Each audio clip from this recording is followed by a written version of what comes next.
All right, we are Tuesday, the 27th of May, 2025, and we have had a pretty bullish sort of break in Memorial Day weekend, re-emerging here Tuesday to a SPOOS that is up 1.39% pre-market. And we got about 7 minutes until data hits here. Sorry, not data, until we open on the S&P 500 and US equities for the week proper. Now, there is a pretty decent slate of volatility to come this week. Please do have a look at the VWAP report for what is coming.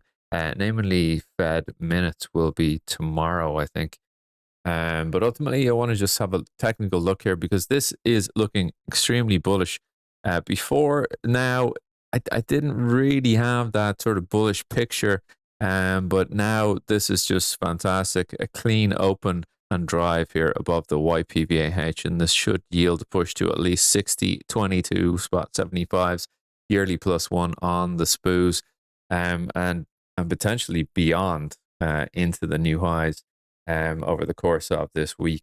Now, what is lingering in the market at the moment, and I'll actually get rid of these Fibos here.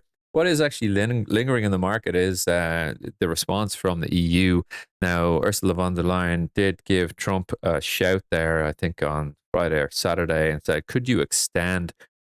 Yeah, could you extend these EU tariff measures where they have the US pushed up their tariffs to 50% on the EU?"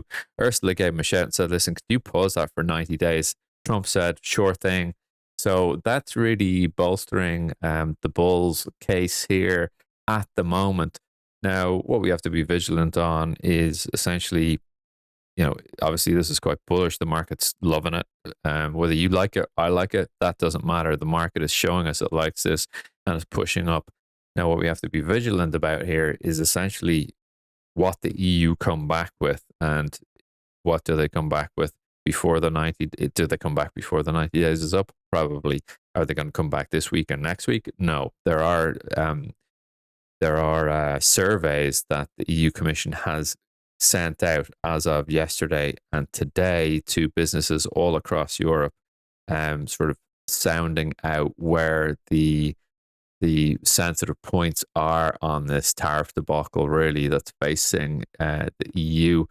Personally speaking, I could imagine the EU kind of standing firm and not actually folding, like pretty much every other country has folded quite quickly. I think you're dealing with a